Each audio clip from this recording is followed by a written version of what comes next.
Hey guys, welcome to the Offstage series with Cameron Leach underneath the Rudimental podcast umbrella. Welcome to the third episode of this series. And Cam, to be honest with you, I think that was one of the best ones we've done so far. Yeah, it was good, man. We started with Godzilla and ended with existential college crises. Yes, and which I think on both fronts everybody can relate to. So, with that being said, we hope you enjoy this third rendition of the Offstage series. Make sure that you subscribe, rate, and review everything the Rudimental podcast wherever you can find it on all major streaming platforms, YouTube. You can follow me at Hartwell Drums, also my website www.hartwelldrums.com as well. You can follow Cam on his socials, Leach Music, and his website. So, with that being said, here's Offstage number 3.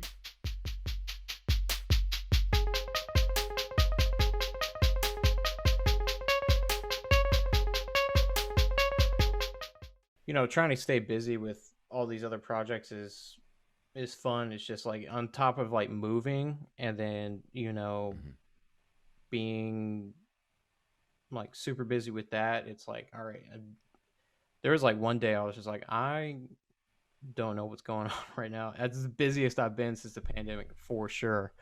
But it was quite honestly, like, it was really refreshing to like be a part of like something like that again, like our video project and stuff. I edited it, and I am getting better with Premiere, which is nice. And Yeah. that leads to better videos for this, and it leads me to want to make the videos better for quality wise, getting that camera like we were talking about. And but yeah, it's been good. Things have been picking up. What about you? What's been going on with you? Yeah, I don't know. I mean, I played a lot of orchestra shows. Like I just had a pretty crazy, I don't know, 10 days or so with orchestra stuff. But and that was nice, man. But now I'm kind of getting back into like I need to, God forbid, I have like a video premiere in like 2.5 weeks of a piece I haven't started learning. Which is, I think it's going to be okay. I really hope it's going to be okay. But I am just so unmotivated to get back into music, like solo stuff. Like the orchestra stuff is a lot of fun right now for me. And I think it's because it's kind of stable. Like you get a call, you're going to do 5 services and you're going to make your money. So it's pretty motivating in that sense. But then, yeah, I've been thinking about, and we've talked about it before too. I mean, it's like, am I going to get back into the grind of like emailing 40 universities and trying to set up a university tour? Like, I just don't know, man. I think when I start practicing again, it's going to make me feel either like, okay, let's try this again, or I don't know what it's going to make me feel. So, I saw this thing of like, I think we talked about this before, but I think I operate like at a more efficient and kind of higher effort rate when I have more balls in the air. You know what I'm saying? Like, I got to bounce this, and this. And I was watching this thing of, it was like this attorney who turned into a triathlon athlete, and she's like a world champion or something like that, but she's still an attorney. And so it reminds me of like when I was in school and I was doing the 14, 16-hour days, but like I was like a machine getting all this stuff done, you know what I'm saying? yeah. And I feel like getting back into that practice routine would be almost foreign at this point, because it's so busy, and it's so, but like you know what it takes to get into it, but you've been out of it for so long that you're like, it's almost daunting. Yeah. Yeah, and I fell off. I mean, I fell off the wagon too last time we talked. I was talking about like working out and stuff. I fell off the wagon for a week, Yeah. Like I went really hard. It did really well. And then when and I had things kind of laid out in a really great schedule. And then when you tack the one extra thing on, which for me was the orchestra shows, I don't remember what I did. I think it was like 10 services in a week or something. And that's not a ton, but it was to the point where like some of my days were really strapped and I was like learning notes frantically and stuff like that. And yeah, I just couldn't handle it. So I don't know. I felt like before, you're right. Like when I would have all these balls in the air, all the spinning plates, I would definitely do a lot better. I think the pandemic spoiled me in the sense that I was able to focus on like individual things and really make them good. And so if I had a couple things on my plate, it felt great. But now like my to-do list is crazy long again, and I'm feeling like the squeeze of the deadlines, and it's not doing what it used to do to me. It's like Mm, I need to like change back. I think yeah. now. You're gonna have to I go don't on an know. ayahuasca retreat or something like that. Dude, actually, okay, speaking of ayahuasca, I didn't do it, but uh there's a movie on Netflix out right now called Synchronic. Have you seen this? No, I haven't.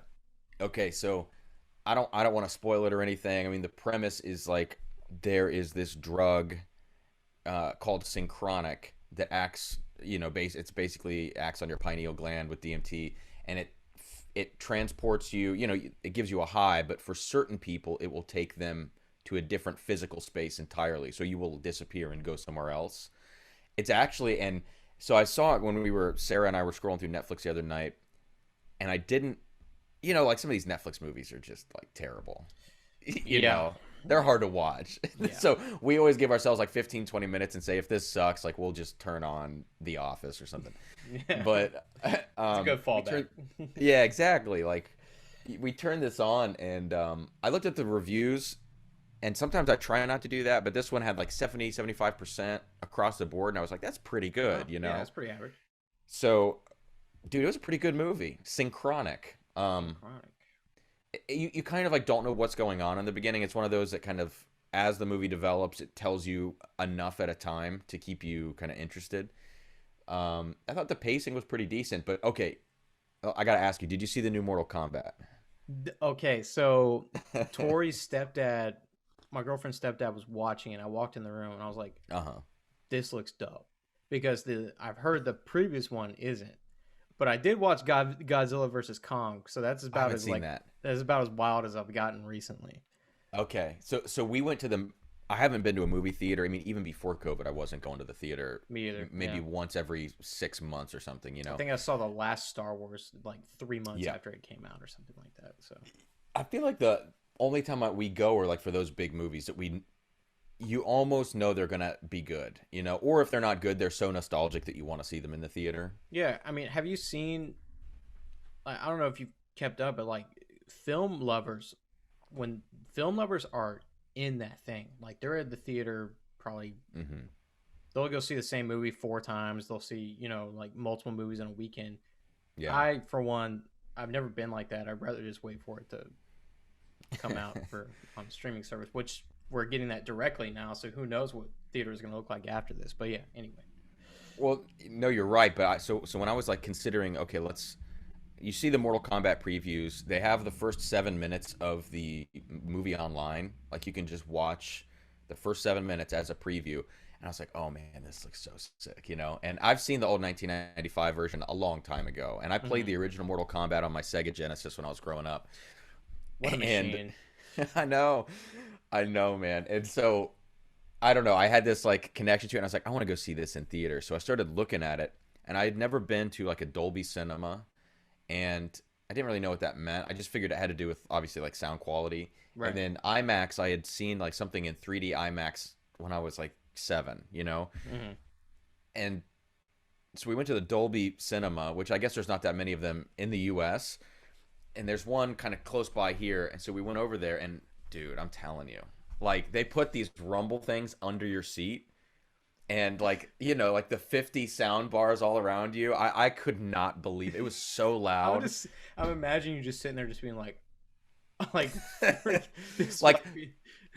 the first time your seat vibrates, Yeah. because I had read about that, and then like we're watching all these previews, and the seats weren't vibrating, and I was like, man, like I wanted my seat to vibrate. And Yeah. I'm like reclined, and Sarah, like the movie starts, and the very first like vroom type sound, the seat like shook, and she looked at me, and I was like, fuck yes, Let's go. I was so stoked. Hour and a But half of just being like, whoa. dude, it was so loud though. I mean, that was the one thing. Like, theaters are always loud, but this was like next level. It was like a plane taking off for like 2 hours, but I don't I don't know. know if my ears can handle that at this It was point. a lot. Yeah. You could have worn earplugs and been fine, but yeah, the movie was like I mean, you should go see it. I think going to theaters, I didn't realize what I was missing. Sitting on our couch with like we don't even have like a sound bar. We just have like the straight up TV sound, which is Yeah, so just bad. yeah. Then like home theater sound has like raised its bar so high Uh huh. that like I had a friend who spent like $800 alone on their home stereo sound, like, and I think that's honestly cheap if you go that route. Yeah. And like there's towers of tweeters and like standards speakers and stuff like that within these towers. Sound bar, I got sound coming in from behind me Uh huh. because it's posted up on like the ceiling or whatever. And I was like, why would you ever go to the theater now? I mean, you've already spent $800. That's like 80 trips to the theater. So Yeah. um yeah, it's insane. And TVs are insane now. And so my girlfriend's stepdad was watching Mortal Kombat, or I think he was watching Mortal Kombat, and the next day he was watching Godzilla versus Kong on his 80-inch Oh OLED, yeah. whatever. Oh Like, yeah. this is sick. This is insane. You know what I'm saying? So, um, quick review on Godzilla versus Kong. Not sure I feel how I feel about it. Um, I think everybody predicted the ending. If you haven't seen it, you can probably predict what the ending Hmm. is. So, yeah, that was not a total waste of my time, but who doesn't love a giant gorilla and a giant lizard fighting every once in a while? You ever see the old Godzilla movies with the Have you seen the claymation first King stuff? Kong? No, I have not. So in grad school, I took a film score class, Mm. study a film score class, and that is considered the first like best Mm. um, film score, and it was Yeah. 1933 or 39. I can't remember. And we watched that thing, and I was like, why am I enjoying this? Like, it's actually kind of enjoyable, even though the animation's terrible and it's Uh huh. it's all cardboard cutouts that they've done like stop motion filming with. But I was like, wow, this is kind of enjoyable. No wonder the franchise has lived so long. I think the same thing with Godzilla. You know what I'm Hmm. saying? And but yeah, I've I couldn't believe how much I was enjoying a 1930s King Kong movie, but here I was. So Yeah. At this point, it's more entertainment, But like back then, it was scary. oh People were like freaked out by that, or like just yeah, any special effects back then was War of the scary, and it's Worlds. kind of hilarious. Yeah. Yeah. Oh man. I mean, What I else? do enjoy film, but like, I don't know if I'm like a film freak. You know what I'm saying? I Hmm. feel like that to me, I'm more of like a TV show guy because I like the story to be longer and more detailed. I think. I like the new trend towards like 10 part series. Right. And Yeah, I then like that a lot more. like there's movies that have come out that could have been a 10-part series. You know what I'm saying? So Yeah. it's one of them. I can't remember what it was. But they've done it correct. Like there's a show with Bryan Cranston called The Judge. I think it's a 10-part series. Huh. Defending Jacob on Apple TV is a 10-part series, and it's just one season. That's it. Hmm. This is the story, and this is how it ended. But it's like I feel like that's what caters towards more what I like. But Yeah.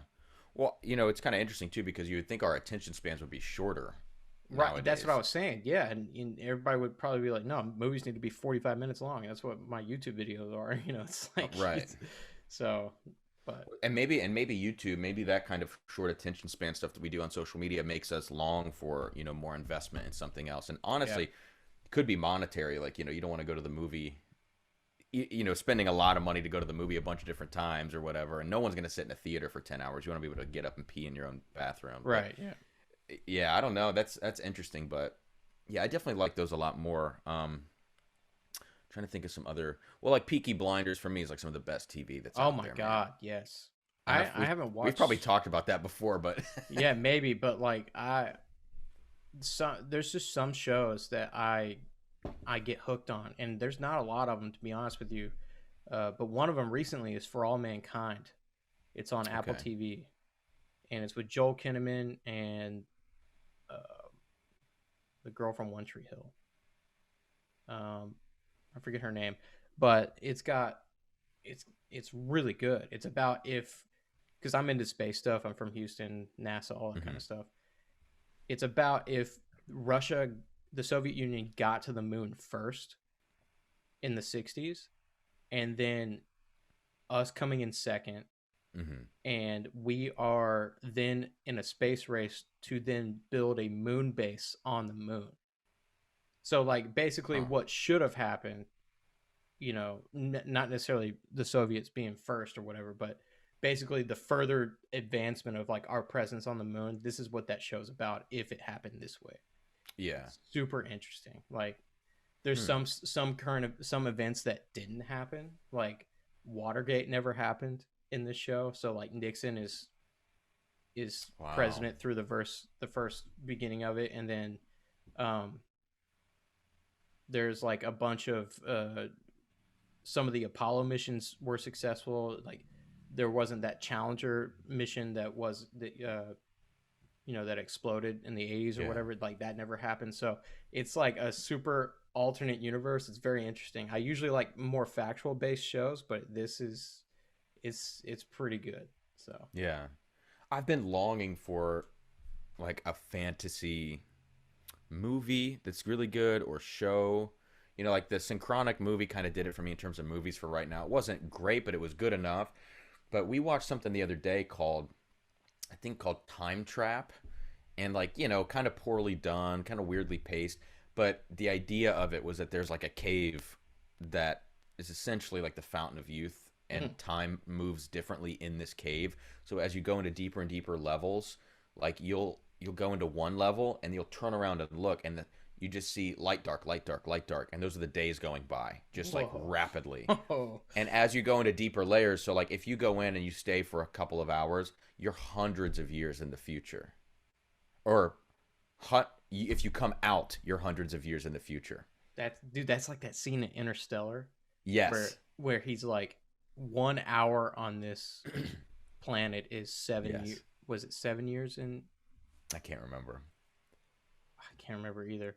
Um, yeah, that tripped me out. That's the part of the movie where every time I'm just like, ugh, cringe. I know what happens, but every time I'm just like, I think about all you're missing. You know what I'm I know.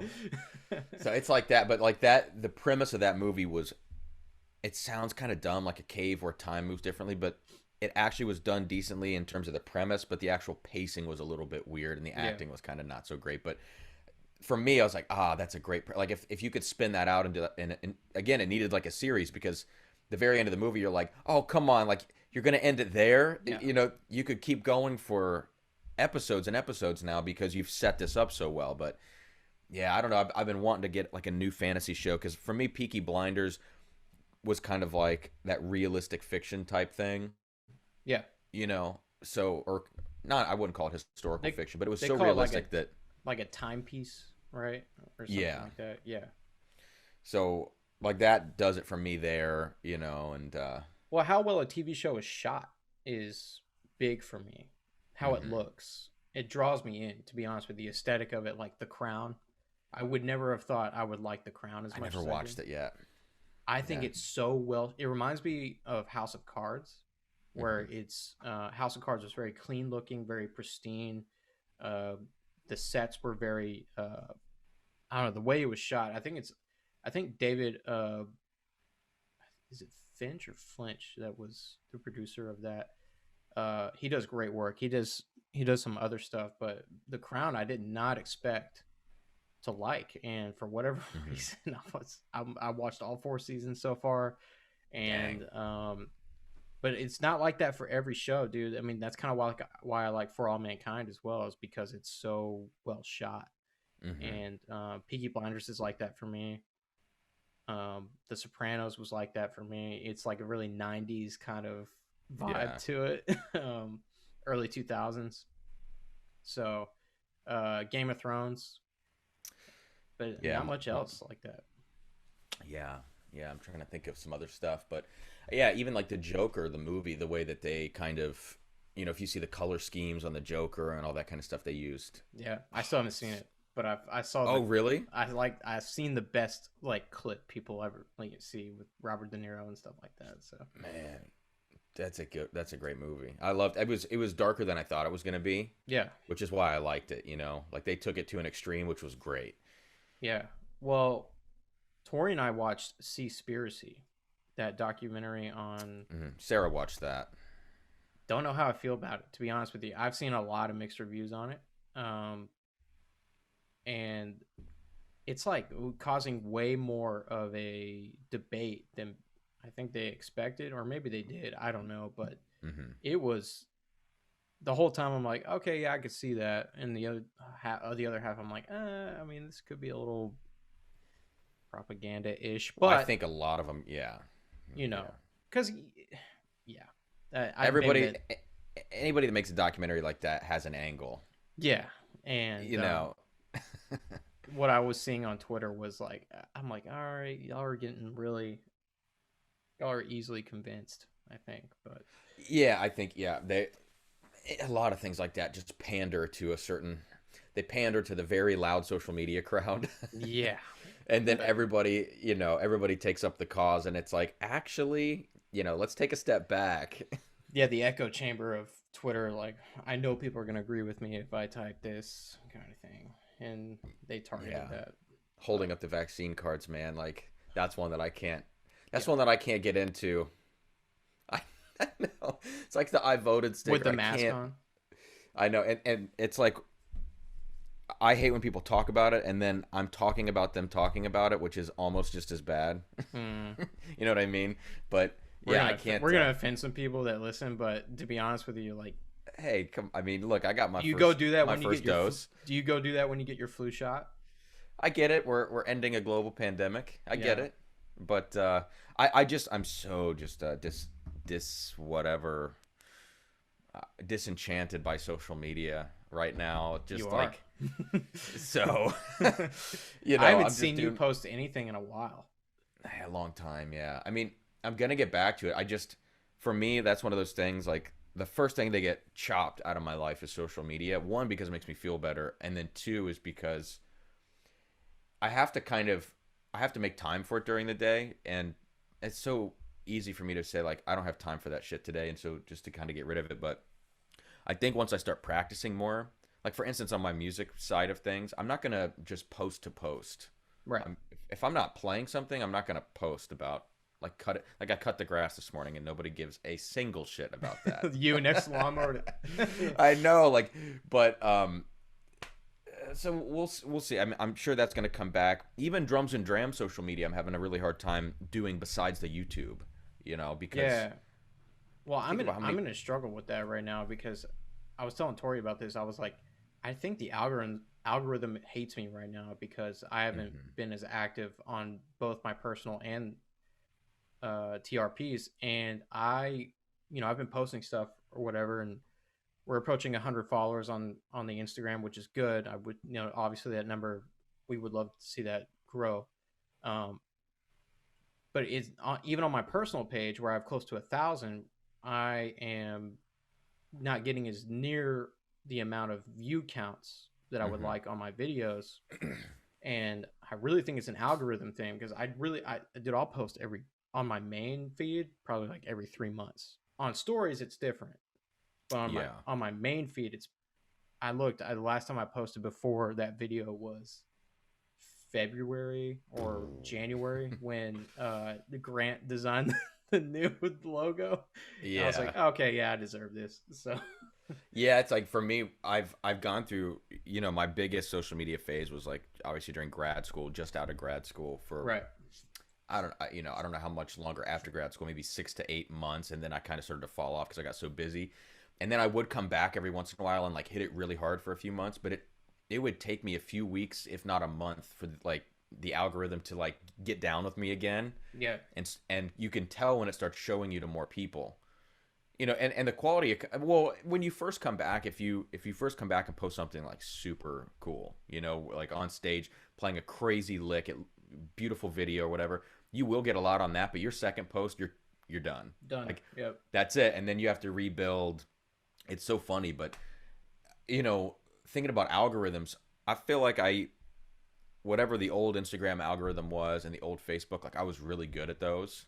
And obviously they change constantly, but one algorithm I had never messed with was YouTube because I wasn't posting regularly. So like my YouTube was more just an archive anyways. It wasn't an active feed. But now like Drums and Drams primarily sits on YouTube, and I didn't realize when you become a creator and you get monetized, you can actually make posts on YouTube. Like I didn't know that. So now like I can make posts on YouTube as if it's a social media channel, and then I'm like, well, why do I need Facebook and Instagram? But then dealing with the YouTube algorithm is a whole other beast, you know, in terms of you can tell when it's showing your videos to people and I feel time like of I do day better on and YouTube right now. mm, I don't know why. I I have no idea why. And so maybe it's because people look for certain things on mm, YouTube. It's like it's not like we go on Instagram like I'm looking for bread and butter by Andy Smith, and then right. whatever they're looking for people, they're looking for hashtags. Maybe I never really search for hashtags, but Yeah. um, YouTube I feel like I've done equally as good and better on. It's very Hmm. strange. I don't know why, but I've was it you that was telling me the Gary Vee thing of like he just it's like volume of posting or consistency of posting, right? That will help Yeah. you out the most. Yeah, the story has changed a little bit. I mean, over time it like every day, if you do it like every day, what I was finding was that you know, you would get like you would have awesomely consistent numbers, but like the numbers were never crazy high, you know. But if you would do like once a week or twice a week and they were all just like super punchy, great things, those would be Bangers. amazing numbers always. Yeah. But then like so it's just this weird game trying to figure out how to use it, and I don't know where it sits today. I know myself that I will never like I don't know if I had more to show from my life or I was just more grovelly back then, but like I could post every day, you know, and I had the time and I felt like I had the content mostly. Now it's like, man, if I come back to my music pages, I'll probably just tell myself like twice a week or something, Right. you know, and then leave room for if I want to throw something out that is random, you know, maybe that's a third time a week or something like that. But yeah, I'll never get back to the everyday thing. Especially because in our industry, no matter how big my Instagram following would get, it just doesn't really matter. It No. just doesn't. So People will find our community finds people. I mean, yeah, and there's a I'd love cap. to, I'd love to hit that 10K number. That was always kind of my goal, just to get to that. You're close, Um, right? yeah, I mean, God, if I wanted to, like, I know how it all works. Like, I could have done it. It would just take a couple of months to get there, and it would be fine. I just haven't put the work in. But yeah, even if you get to that, it looks great, and I would love to get there, but it doesn't matter so much now. And I see people really chasing that kind of stuff. People that are like 3, 4 years late to like using Instagram for what we do, Mm, and I'm like, yeah, it's great to chase that, but you know, it's not gonna make you any money. Not that it needs to. I guess depends on your goals, but I like YouTube because YouTube can make you money. yeah, I mean, and you've reached monetization on drums and drams, right? So like, Hmm. for me, if I could get monetized, first of all, I think I've mentioned this before, maybe not with you, but people really underestimate content creation, like what it requires, Oh right? yeah. What it calls for. They really underestimate the fact that these YouTubers who are making millions and millions and millions, they don't have a life, dude. Like their No. life is vlogging and making sure they get a shot and making sure they edit it and whatever. Like one of my favorite YouTubers, he's not anything crazy big. He's more of like Hmm. a tech reviewer. His name's Oliver, and Okay. he's a British guy. And his videos, I think the only reason why his videos are so good, and the reason why he has the time to do 4 videos a week, is because he works for himself. He literally he's a graphic designer or a web Yeah. designer, has a $1 million business in that, and then Hmm. does YouTube for fun and monetize that. He's always talking about effortless income, or not necessarily effortless income. I forget the term. Man, Like oh, passive residual, something like yes, that. passive income. Yeah, Hmm. and because one day he decided that he wanted to make tech review videos, which is a extremely hard community to get into, right? Because Oh you yeah. have your monsters in whatever country, like you know we have Marquez Brownlee and a couple other guys. Canada has Peter McKinnon, and Hmm. he's not necessarily tech review, um, but like UK has all year and all these guys, and what an extremely hard industry to get into. He was just making videos for fun Yeah. a few years ago, and he turned it into this thing, and uh, he has the time to do that Yeah. because of his situation. Like people just highly underestimate, especially if you're working by yourself. And like Hmm. this guy he could easily afford an editor and a manager or whatever, but he still decides to do it himself because he likes doing it himself. Hmm. And yeah, that's one thing that I realized once I got more into the video editing and all this and editing the audio by myself and making sure the audio sounds good. There's a lot of money involved, a lot of time, and I just think people highly underestimate it. Yeah, and you're right that the only way that, even for my little thing, the only way to do it for me is because I am self-employed, as a musician or whatever. But with work from home now, a lot of people like are not really doing their jobs during the day. They're just like wiggling their mouse and staying active or whatever. So like it would be a little easier nowadays for those people, at least for the time being. But Right. yeah, to have a job and come home at 5 p.m. and then be able to start shooting and editing, forget that, man. I wouldn't be doing that because that's horrible. But when I can sit down and I can crank out 4 hours of recording in a row and then have all the stuff banked and then sit down and edit it one by one, um, that's nice. But yeah, the numbers are interesting on YouTube. Like if I wasn't doing live streams, I wouldn't be making, I wouldn't make hardly anything. But like ad revenue, I can make anywhere between like $2 and $5 a day. Mm. Which is not a lot. You get to the end of a month though, and it's like, all right, between 70 and $110. Like that's not bad. It's great to have a little chunk of That's change. one bill or Yeah, something. but then, and that'll always be there because you'll always be making ad rev, and that'll grow and grow and grow, and that's fine. But that's like kind of the small potatoes. The super chats, the live streams. This month from that, I'll pull about 500 after YouTube takes their cut, and that's great, man. Like 500 plus 100 from ad rev plus the Patreon money. It actually, interestingly enough, works, but only for certain communities. You kind of have to know your community, because like I feel like if you went to the music thing, how do you get super chats, or how do you do live streams with music regularly, which Mm-hmm. is where a lot of the money comes from.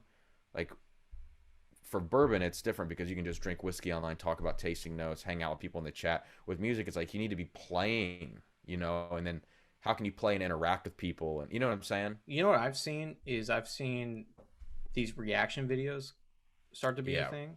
right. Don't know if I'm a fan of it, but they're pulling numbers Yeah, somehow, and um, I never expected that. I didn't yeah. expect this community or the drum community as a whole to embrace that at all. Hmm. And I've also seen Twitch streams, people putting in requests for songs and like You got to be a badass to do that. You know what I mean? Like yeah, Josh that's Manuel from the Issues will do that, and it's not like they're requesting like play actual proof, like like But I like, heard. I mean, even like percussion. So I've seen a couple do that where they take requests, and it's like, man, that's just a different level. You know what I That mean? Like, yeah, and obviously you need to be good, but that's like totally separate from our classical skill set. You know what I'm saying? exactly. And even world and hand percussion stuff like that I don't Hmm. know if anybody does that in that realm, but um to like for instance, like if I'm working on Darbuka like I have been for a couple months now, I'm still nowhere near her where I Hmm. could be prof- proficient on that instrument. You know what I'm Right. saying? And if there is a like there's a few percussionists I think in the music industry that could probably do that. And other than that, it's like, yeah, probably I'm probably not going to be doing Twitch streams with requests. You know what I'm saying? Like it's Right. so it's I understand the like if you're a popular drummer in a popular band, Mm-hmm. you would have the pull in the audience to be able to be like, "Hey, I'm doing a Twitch stream. I'll play some requests. I'll also play well-known songs by my band. Like Josh Manuel probably does a bunch of issue songs, stuff Mm-hmm. like that. He probably also has the ability to be like, "No, I'm not gonna play that," you know, Yeah. because he has way more options. People are Right. throwing in donations and whatever. Twitch donations. I wonder if that'll ever, if that bubble will ever burst, because Mm-hmm. they're still able to give like there's like 10-year-old kids giving donations to these Twitch streamers, their parents' credit card or whatever, and these parent or these Twitch streamers have $1 million deals with the service, Uh-huh. with the streaming service, and then ads, and then also partnership deals and stuff like that. Yet they're still getting donations, so it's like the rich get richer kind of thing. And there's like this whole Yeah. push of don't donate to these guys; they're set for life, kind of thing. Oh, really? That's a thing. It's what That's I've happening. seen. But they're still Wow. these guys are still getting sometimes $1,000 donations, and whether that's an accident or not. Most of, if they're a good guy, they'll reject it and be like send it back or whatever. But Oh, really? yeah, Look, man. I mean, I'm all for people getting paid. yeah, The more that I do things that are like get up and play a show, like whether it's a concerto recital or whatever, it's like I don't look at someone who's making way more than me, like a violinist pulling 10K on a concerto, and say like, screw them, they shouldn't make that. It's like, no, man, make your money. I've heard That's the that way I number. feel. I've heard that number sevenfold. Oh yeah, oh yeah. Depends on who it is. Yeah, Oh and yeah. dude, But dude, I've make your heard money. that for a trombonist as well, who I was working on a project with, Wow. and yeah, But I don't know the I'm exact happy number, for but people, and yeah, you should be making that money. And the it is tough because to actually start on a platform like YouTube or Twitch, being unknown in an industry is really, and then trying to build on the platform. Like for instance, yeah, if you're a drummer in an already established band and you have a big following because of that, and then you just jump over, the initial wave of people is going to be huge. yeah. And then you're fine because you already have something you're known for. But if you're trying to get known at the same time as like trying to monetize, that is crazy hard. And I mean, that's kind of what I did. Like, I thought drums and drams would have a lot of people pulled over from the music side of things, and I might have a little boost. I didn't have a boost. Yeah, So I'm yeah. kind of in that thing where it's like, I feel like I'm just scraping by, or just clawing my way through it. And it's working, which is great. But it's a much slower process than if, I don't know, like if I really went hard and tried to monetize my music on YouTube and flipped over there, it would be much easier to kind of just like within 2 months get monetized, figure something out there. Yeah. So at the end of the day, it's like you have to have a skill set to start these things. Yeah. You can't just, so many people, I like high school kids or whatever are like, I just want to be a YouTuber. It's like, well, what do you do? Yeah. You Because there's a know? lot of talentless people already. Yeah, So, like, right. what would you like to do? What do you do? But I mean, even like guys like, for instance, Jake Paul or any of these other dudes that really were just like making crazy videos, or being silly or dumb or Fine. pranking or whatever. Like whatever these people were doing, that is kind of a skill set.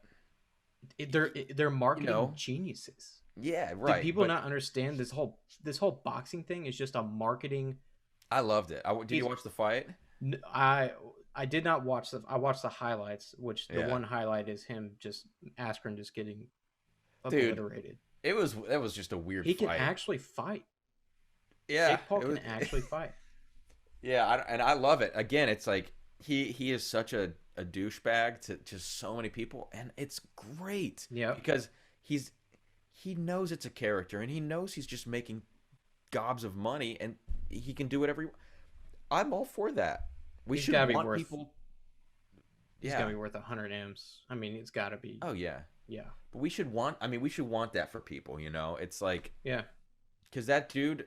like you're saying, you know, when he started off, any of these people, they were doing all of the work on their own content, and it is endless freaking work. Like I can't imagine like sitting here and cutting in the same scene. I can't imagine going out and holding a camera and vlogging and then trying to sift through that footage and figure out like what you want to turn that into. That is an impossibly long process. Socially, that's stressful in itself. Like, I'm the guy with the camera in the middle of a freaking Oh yeah, Walmart it's or whatever. weird. Yeah, it's very strange. And you know what? Admittedly, I tried to vlog a couple weekends ago, Uh-huh. um, in the making of our video and stuff like that. And I could I for one thing I forgot throughout Yeah. the. I'm getting set up. You know, I'm setting all this gear up, setting my camera gear up. I was responsible for camera gear, and Chase, another member, was responsible for audio recording. Mhm. Another guy was responsible for hardware. Another guy, you know, whatever. And like we're just all so worried about what's going on. And I'm like, dude, how do people even like remember to like? For instance, I watch a golf YouTuber who is always in his videos. He's like, I'm gonna try to vlog more. And like he posts this vlog 2 days ago, and it's him, and he's vlogging himself getting to the airport, flying to a tournament, getting to the hotel, and then he cuts, and at the end in the video, he's like, I forgot the vlog.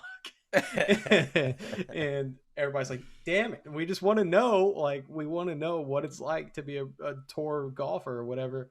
And he keeps Mhm. forgetting the vlog, and I could relate because I tried. I really did. I was just using my iPhone, and there was a certain point I'm like, well, it's too late now. I've already missed a huge chunk of what you would need for the video.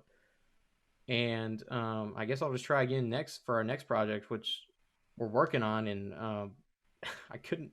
I was actually kind of disappointed. I was like, oh man, could have been a cool video, but I I just totally forgot. It was, Yeah. yeah, I vlogging's hard. being the well, I sound stupid saying this. Being the talent and also being the videographer is very hard. And Yeah, I guess what I mean by that is not that just talking to the camera isn't being the talent or whatever, but it's much easier if the only thing that you're doing in your vlogs is talking, right? right. Like if you have to like if I had to show up to a gig and vlog it and then get on stage and play a show, that Yeah, that mind fuck of that stress just would be impossible. yeah, you're You know, like switching. I did like I used to go on tour and I would take pictures of my setup. I would maybe make a little thing on stage, but I wasn't like crafting a vlog. I was just like single posts or stories or whatever. That's different, and even that was really really hard. But like yeah, the mindset shift of doing that, or like yeah, you're saying a golfer trying to, it's just impossible. He's trying to So win a tournament. You know what I'm saying? yeah, And we're not like we're trying to like win a tournament or anything, but we're definitely trying to make a good video. yeah, And so we were, dude, and you can probably relate to this. We got in there, and just like that, 6 hours flies by. uh huh, 6 hours.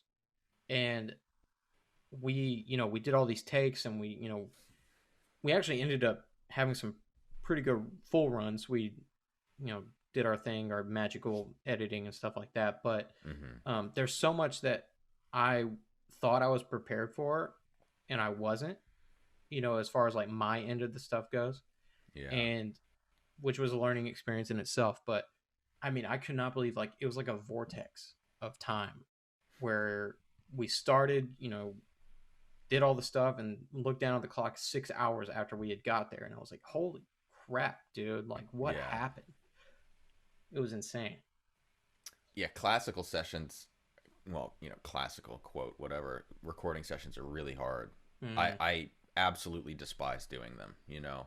Oh, I kind of, you know what, I mean, we would do them in grad school, and it was kind of a mix. It was marimba band pop arrangements, Mm-hmm. but we're still in UNLV's on campus studio, legit session kind of thing.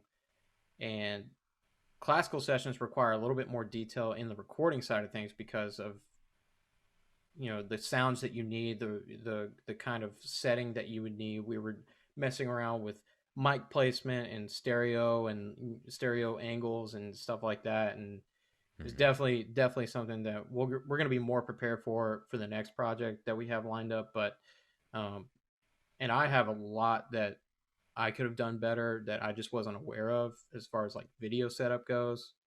Hmm. And so yeah, classical sessions are something else, dude. I mean, especially when it's an ensemble setting and everybody has a job to do, and I'm like beforehand, I was like, look, if we mess up, if somebody messes up, just say it, and then we'll start over. You know what I'm saying, kind of thing. Mm. Because sometimes like people are scared to say they messed up, and I'm like, no, dude, please say you messed up, so that way we don't waste 5-6 minutes. You know what I'm saying? Hmm. So Yeah, it depends if you're playing with a click or not, but we did with Orphic, we did everything. So we did a session. What I guess that was last summer maybe, and I'm still sitting on the EP, and I need to edit the damn thing. I need to cut it and then take it to somebody and have them help me mix it. But mm, the worst thing you can do for me, now that I've done this a little bit, and even with like video stuff like the drums and drams, the worst thing you can do is have too much material, in my opinion, because then you have too much to sift through and too many choices. yeah, It's like when they talk about like shooting photo or shooting video, you want to get it right in camera as much as you can and not have to do a lot of post on your photos or your videos. That's 100% true, because like then you're just sitting tweaking and wondering like, is this good enough? But like with Orphic, we have so much material, and it is so daunting for me to now have to sit down and go through all of these takes. dude, I can 100% relate. And we only did one piece, Yeah. and like there, yeah, I'm just gonna say I relate because there is just like there is so much that I had to sit there and be like, oh, okay, I get it now. So, Yeah. I mean, I am not a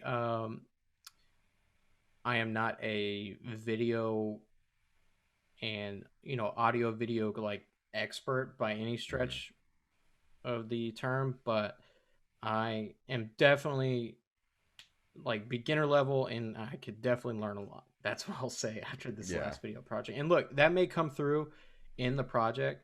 I'm still proud of it in of the final product, but Hmm. at least I know each project will be better after this one.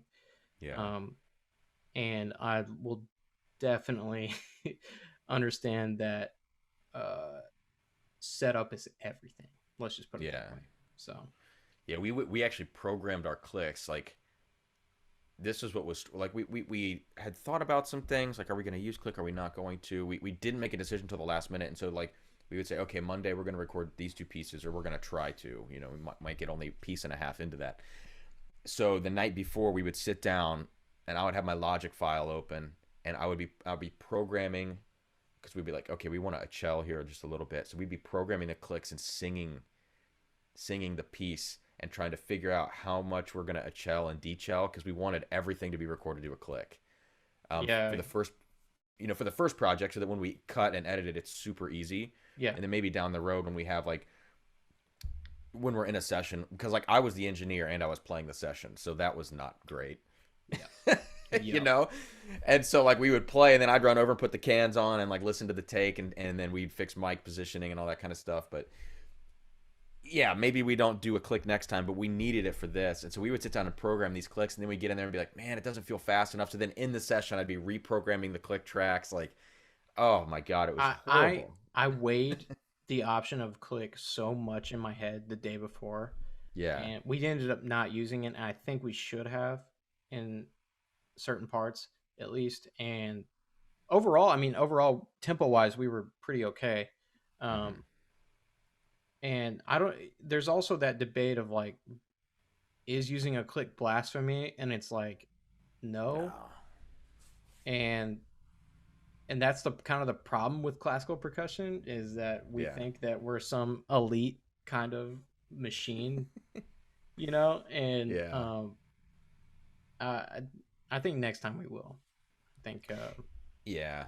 yeah, I like but it. And it makes shooting the, like, if you're going to shoot video to it, like, because I mean, you can shoot audio and video at the same time, but you get yourself into a world of trouble when you start cutting up the audio and the video doesn't line up, if you didn't use a click, and Yeah. then you have to cut video at certain moments because of the audio so that it aligns, and then that might not be musically a great spot to cut in and out. So we shoot audio first, and I always shoot audio first now before I shoot a video. Every like most things that people are going to see from me from here on out probably are going to be music video style shoots. Even if it's a single angle of just me front facing, I've probably already recorded that to a click, and I'm probably not actually. I mean, I'm playing the instrument, but you're hearing something else because it's just cleaner that way, And Yeah. I did the work to record it. Like there are some pieces, I don't know, it doesn't matter, but Well, like Premiere. Orphic, Sorry, go ahead. No, oh, sorry. I'm just saying Premiere has this really cool timestamp alignment thing that Mm-hmm. I discovered. Do you use Premiere or do you use? It's Premiere. Yeah. That was a lifesaver because like they take the timestamp from or time code. I forget the term. SMPTE time code. Yeah, Yeah. and they sync it with what the camera audio received along with what the audio is. I don't know if I did it right. It just lined Mm-hmm. up. You know what I'm saying? So it was Yeah. a lifesaver. But as far as like making a multicam video, Mm-hmm. it took me 2 hours to figure out how to do that. Like because the terminology I was using Mm-hmm. in Google was incorrect. I Right. was like, I'm getting all this stupid like I don't want a I don't want like a camera here, here, here. You know what I'm saying? I want to switch between, and Yeah. I finally figured it out. But the that was a lifesaver. The synchronized kind of align with the time code or whatever that saved my life because we ended up using a certain audio track from a different audio recording for a different video, I think. Mm-hmm. And um, to be honest, it's all a blur at this point because I was editing for 8 hours, like trying to figure out how to do all this. Now it will take half the time, probably Mm-hmm. less next time. But um, yeah, I'm glad you said that because that makes me feel better about the route I took. You know? Yeah. No. Um. Oh, I feel like. Yeah, I feel like shooting music video style always is cleaner. Like what we did was we shot all the audio. I rough cut the audio, um, which is not like because there are some things. There was when we did it to a click, it was fine. There's a moment like for instance we have a piece where the beginning is completely out of time. There's no way to put it to a click, and so that's going to be slightly different every time. And I just went through and was like, I hope this is the best one, Yeah. you know. And I listened to all of them and I was like, I think this is going to work. I'll punch a few notes in later. So I took that and then I attached it onto the part of the piece that goes into a click track for the remainder of it. And then we set up two speakers and we just played along with what we were hearing in the speakers and shot the Oh. video to it. Okay. So Okay. it's like it's all going to be there. But the beginning, I had to just like listen to myself playing this random a cell and then slow down. And then when we got into the piece, we would have the click blaring with our previously like rough recording of it. Yeah. So that's how are going to shoot all the videos, or how we shot all the videos, and it's just easier to produce that way. I do that in my basement too. Yeah. So I used to, though, like my recording of Burt variations that's on YouTube is like I think there's like 19 cuts in that, like audio cuts, Yeah. which for a 10-minute piece is actually not that many because you can cut things up as much as you want, you know. Yeah. But back then, like I didn't know what I was doing, and I was working with some buddies, and we were shooting video and audio at the same time. So anytime there's an audio cut, the video has to cut too. Yeah.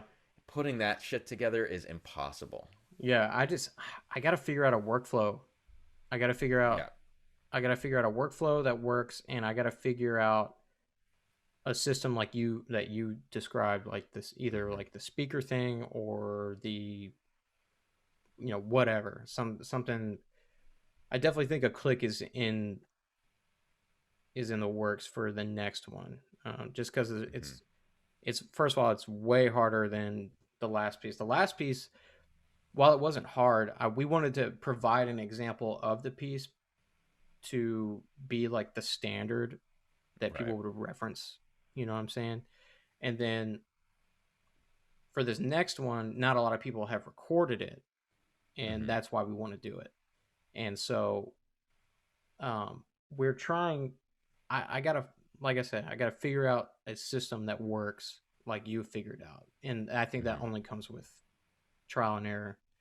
So, because man, it is a bitch Yeah. to record this stuff and like Dude, making the fly audio me down. I'll sound do good. it. Hey man, I'll pay you in crawfish or something like that. And I'll Yeah, eat I have a lot disgusting. of fun doing that stuff now. Like with Orphic, it's a lot of fun. Like what's great is when you know enough, and like we did a live stream at the end of our we did a bunch of recording sessions, and then we did like this live stream or something. I'm Mm-hmm. trying to think of how we did it. Oh no, okay, so it was in November. We had a concert that we were pre-recording and sending to a university for them to air, and we for some reason, man, went up to the last minute. Like we should have given ourselves a couple day buffer, and like we recorded everything, and then I stayed up all night, like 24 hours, and sat in the same chair and I edited. Like I sat in the same chair, I remember, for 16 hours straight, and I was just in the computer. So I cut all the audio with as few cuts as I could make, but as many as were necessary to like eliminate some wrong notes and stuff. Right. Cut all the audio, and then I had all the video stuff. So I cut the entire concert in 16 hours. Light, and I mixed everything too, like light mixed, all the multi tracks, and then just being able to do that. Like if I didn't have the skills I had, we just straight up would have missed our very large fee for that concert Mm-hmm. because it just wouldn't have happened. So to feel like I did that, and then the next day we had to set up and do a master class for them in a different venue, and I had like 80 minutes to set up, multicam, multi-track, running through my interface into the live stream software and everything, running through like OBS, and it's like I was like done early Yeah. setting up, just but being able to know all that stuff, it makes you feel so good when you get to a gig and you can troubleshoot like right away. Yeah, exactly. And I'm just not at that point yet. Well, I think I'll get there, especially if we keep going with these ideas we have. And right now we're doing more drum centric stuff Hmm. because not all of us have access to keyboards, and Yeah. so which is fine. At the end of the day, the whole reason why we're doing this is because we just want to play. Like if you Hmm. can't find an opportunity to play in this setting, you might as well create one. And so like I said, it's going to take a few reps, I Hmm. think, and this one's going to require more rehearsal. This one's going to require more. It's going to require just a little bit more detail, but I think if I was really proud of what we did this first go around because it was not even two full rehearsals of Hmm. preparation. It was it was good for what that was in that situation of like all of us live in different places where we're getting used to that aspect, and you have to rely on people's professionalism, which Yeah. I think we executed pretty well. So, and if that's the case and everybody shares the same mindset, people are just you're gonna get better as a group, which I'm sure you can relate to. Um, Yeah. so I'm definitely proud of the project, but I'm very much more excited for what the next ones are going to be because of all that troubleshooting and trial and error like we're talking about. So Yeah. Yeah, it's when you have to do everything for a project like that, it feels so good at the end.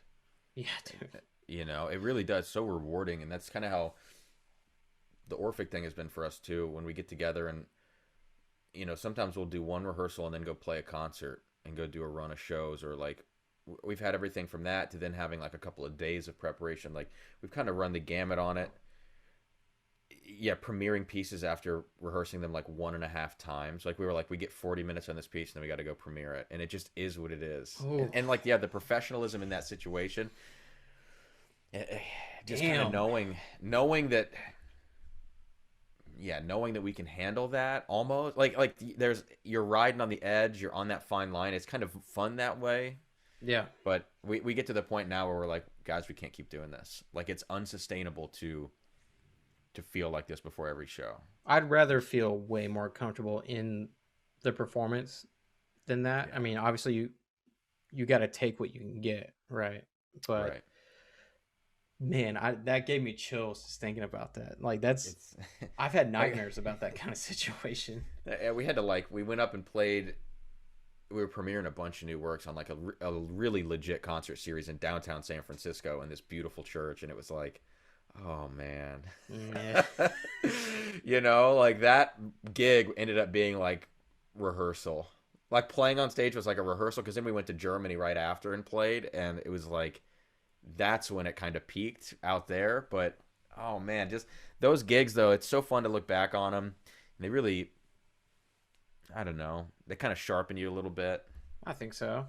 I mean, your eyes are glued to the chart a little bit more than you would like, but Yeah, you right. know, I hope I'm in the right place. Like Oh, man, yeah, that's terrifying. dude, I've had So, nightmares of like I've had a reoccurring nightmare of it's a blue stage. It's lit up blue. It's a very small stage, small auditorium, hmm and everybody's angled down to the stage, you know, yeah. and um, somebody comes up to me. I don't really know who it is. Somebody comes up to me like, dude, you're up in 20 minutes. I'm like, what do you mean? What's going on? And they're like, yeah, this is your marimba recital. What are you doing? Have you not learned your piece? And I'm like, no, I haven't. And I like then it shifts over to me in a practice room trying to learn an entire marimba solo in 20 minutes. And then I always wake up right before I hit the first note. It's like a movie, dude. It's Oh man. horrifying. The feeling I get, and I'm like, Yeah. like it's almost like I forgot that I had a performance, and it's kind of like the guy freshman year of college who forgets that we have an exam, and like hmm he walks in, he's like, "Why is everybody so quiet?" And I'm like, Yeah. "We have an exam, dude." He's like, "Oh, Yeah. okay, right." Dude, I did that so I don't remember what year this was. I think I was probably a junior, which is like when it becomes pretty inexcusable. Yeah. But like there were two segments of this one like pedagogy class that I was in, like like a music ed class that met at like 8 and 9. So there was 8 to 8:50, 9 to 9:50. I was in the 9 o'clock class. Um, but apparently like an email had been sent out and I hadn't seen it or I just hadn't paid attention, and it was like everybody come in at the 8 o'clock class next Monday or whatever. Like um, some special guest was going to be there and they didn't want to keep him for 2 hours, just one. Mhm. So like I get there at like 8:50, 8:55, and I didn't. I was just like, what the hell? Like the door, like where's everybody? So I just like open the door and walk in the class, and there's still everyone's sitting there and they're like, hey Cameron, and I was like looking and I see people from my class in there and I'm like, oh what the hell? And like honestly, I would have never known because I never saw the email or something. Like I just totally overlooked. So I was so confused and I was like, I said, look, I don't have an excuse for you. I fundamentally would have never gotten this right. So like there was nothing I could have done. I will take a 0, whatever you want to do. Like I'm not even upset at myself because I just didn't know. Dude, You know? the the embarrassment lies in the fact that it's 8:55 and you're waltzing in like it's like, oh dude, Like what? I'm like I'm early. Man, this is great. This is great. I'm on time. I even had time to get a coffee. Like Yeah. this happened to me so many times in my undergrad, Oh, and the sheer embarrassment of just walking in and everybody looking at you, just being like, yeah. and then you're like, oh shit, and dude, I oh love my it, man. god, those are the kind of things. Like I don't remember any good days. I remember all the bad ones. That's hilarious. Yeah, yeah. I used to sleep on because I commuted from my parents' house when I was at Capitol, which was only like 20 25 minutes, but I'd be at school every night till 3 or 4 in the morning and then I would drive home.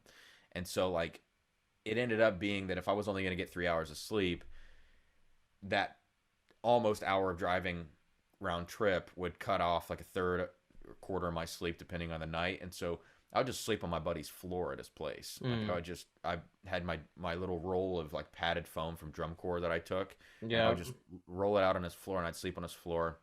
And and it was like final exams time. Um, and we stayed up all night like for our like marching band methods class, like creating like this is what they made us do. They made us handwrite charts, like drill charts. Like they wouldn't let you use software because our teacher was straight up 1970s. It was just I awful. can heavily relate to So this. we're like handwriting these drill charts to this like piece that he gave us, Aztec Fire is what it was called. And anyway, so we're like doing it all night. We ordered Taco Bell, and I'm like, all right, I'm gonna get like 2 hours of sleep, and I got like a conducting exam in the morning. 8 a.m. Oh conducting my, exam. dude, you're giving me PTSD. And Jesus, so like, I wasn't super worried about the conducting exam, to be honest. I wasn't It was even. gonna be fine. But then I like wake up and it's like 8:25, and like my Bro. conducting teacher was my band director, and he was super. He's a great guy. I mean, we work together now still, but I remember like I was like, my hair is what it is. Like everything is what it is.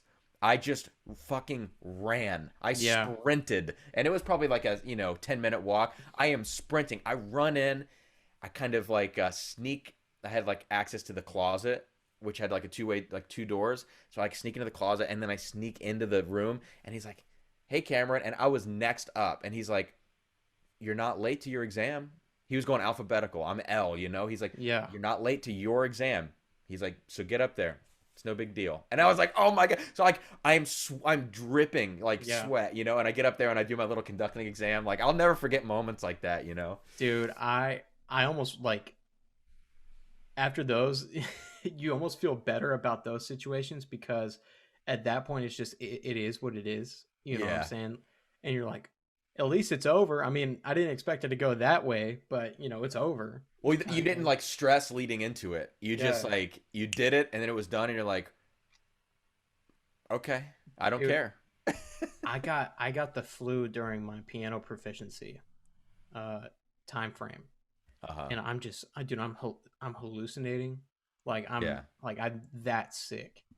And um we were hosting at our house. We were hosting a percussion ensemble that was coming in to give us master classes for after the semester, Hmm. and they were called Bones, Jugs, and Harmony. And they No, they weren't. they were, and they played bones like the percussion Yeah. instrument bones. They played all this unconventional stuff. Tim Berg was in it. He's a Illinois guy. He's at the academy, Hmm. drum and bugle corps, and Mark Eichenberger, and we're hosting them. But I have the flu in the back, and like I don't even know what day it is. Like my best friend, we were roommates together. Hmm. We didn't go to the same high school, but we were best friends in high school, and then went to McNeese together. And he comes in, he's like, "Dude, are you all right?" And I was like, "I don't know." He goes, "You just went in there and like with your shirt off and like made an appearance, and like everybody's like, what's wrong with him?" I was like, "What are you talking about?" Dude, I don't know what's going on. And then like I was that sick, and so they had to they had to like write an email for me for the piano professor to be like, "Yo, he's bad right now. Like, can he push it back? Whatever. This is the final piano exam." Yeah. You know what I'm Yeah. saying? And otherwise, I would have to take it again, and I wouldn't be able to advance to certain things or whatever. However, McNeese set it up. Yeah. And thankfully she let me push it back a couple days because I couldn't even like walk, dude.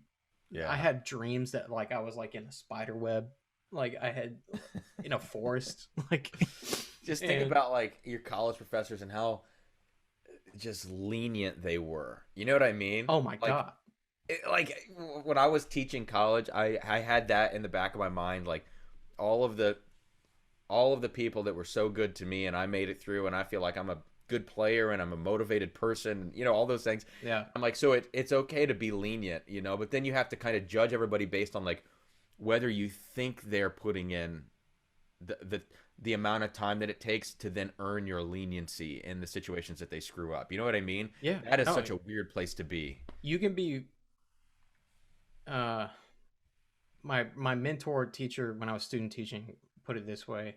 Hmm. He goes, "I'll treat everyone fair, but not the same," and Uh, that's which great. is dicey in this time, but uh, he would say that, and actually ended up winning the Grammy Music Educator Award, Hmm. and great educator, great music educator, and he was he was very right in saying that. You know what I'm saying? And so like when I was teaching history of rock for my GA, Hmm. I had my own class and I was doing it online, and I was Professor Hartwell, and I was like, oh, this is pretty cool, and I was I was getting all these ridiculous emails, Oh. poorly worded, bad grammar, I don't really know what you're asking kind of thing. Yeah. And I was pretty lenient for the most part, because of those situations where what we're talking Hmm. about. Like, there's so many people that showed me grace and that like didn't have to, Hmm. and because they knew how hard it was to go through this degree or whatever, and um, so I was a little bit more lenient than I think I would have expected to be. The West Yeah. Coast really chilled me out in another aspect too. Everybody was just like, "Yeah, man, it's all good." Yeah. Down here in the South, we're like, "God," like we're gonna yell at kids and shit. Yeah. You also It's don't, I mean, you just don't want to, for me, I don't want to perpetuate a culture of just complacency, though. That's what sucks, is like because we already have finding such a a balance. Yeah, glut of people in our industry that just frankly don't deserve to be there. I hate to say that. yeah, but And a lot of them won't get jobs. And no, that's good because that's the market speaking and saying, hey, you're actually not good enough. But then it sucks because they were let through some, crappy college program that just wanted to they need the make numbers. money, right? Yeah, that's what I So was gonna so say. Yeah, that's what's interesting is like you don't want to perpetuate that, and that was kind of my issue with higher ed when I was teaching is like and a lot of the situations that I was in, I was like, I feel like if I let you slide, even though I am giving you grace on certain situations, like I'm doing this industry. It sounds mean, really mean, like not doing the world a disservice, but I'm doing this industry a disservice by letting you be a part of it. yeah. Because like some of the kids, you can tell they are going to change. They are going to figure it out by year 2 or year 3. But some of them, you're like, you're going to waste your time. You're going to waste your money, maybe your parents' money and time. And it's like someone needs to kind of shoot you straight here because eh, Some it is what realize it in the is. halfway through the first semester. Yeah. I know there's people that we started out with 12 Hmm. percussion majors, and two ended up graduating, three, Yeah. I'm and glad when that happens. I'm glad when I see people. It's like I don't care that you're not doing what I'm doing here in the studio with you. Like I just want you to find your now. At the time when I was a student, I would be like, another one bites the dust. You kind of feel that right. way because it's competitive. But like when you think more globally about it, it's like I'm just happy for you that you might find what you're meant to do, be happy and make more money, and the emotional toll that it takes to be bad at something and continue doing that, and really you're not going to get better. Yeah, That's an yeah. emotional, you know, it's just distress for somebody. For ended up being no reason. It is a good thing when like somebody finally listens to what their brain is telling them, like, Hmm. or their what their inner self is telling them, like, maybe you shouldn't be doing this, or maybe you should be doing this, kind of thing. And Yeah. I think it takes a lot. Maybe the theme of this podcast is trial and error, because I mean, there was times where I wanted to quit, but I knew I shouldn't be Hmm. quitting, kind of thing. And then there's other times where people feel the same thing, but they should, and not necessarily quit. It's more so allow yourself to find what you're supposed to be doing, kind of thing. That's a good way to put it, man. Yeah, I mean, because it's Yeah. it's it's pretty. It's sad when a talented person doesn't make it through, but there's another aspect where it's like, you know what, they were great at this thing, but also they're probably great at something else too. That's Hmm. their place. That's their market. That's their passion, truly. So it is sad when you see that, because there was a guy that I looked up to monumentally, and he was the same. We were the same class, and he was so good going in, and he ended up not making it. He only lasted a semester and a half, I think, Hmm. or sorry, a year and a half. And but now he's really successful in what he does now, which is great, because that's Yeah. more of like a That's more of like a nobody's going to understand it first in that situation. Nobody else except for him. Hmm. And now we all see why, you know. So it's, you know, that's the positive outlook. And then at first you're trying to be a good friend and be like, you know, I maybe shouldn't, you know, maybe shouldn't leave this. And then Hmm. years later, it takes all of us to understand that, okay, maybe he should have. So Yeah. Nice, man. This was a good one. it was a good one. Right on the dot, too, of our time. So hour 15. I Nice. love hour 15. It always feels natural for It me, does. Yeah. you know.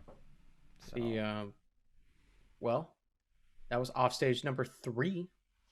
Um, right? Yeah, yeah, Offstage number number 3. 3. Um, yeah, dude. We'll check back in Hmm. after um after a little bit and you know keep this series going. I'm having a great time as always. And as far as you guys go, the listeners, make sure that you continue to share TRP. Make sure you continue to subscribe, rate, and review. Follow the description read the description down below and follow the support link if you're interested in supporting the podcast. Just $1 a month, nothing crazy. But yeah, that's it for this one. We'll see y'all next time.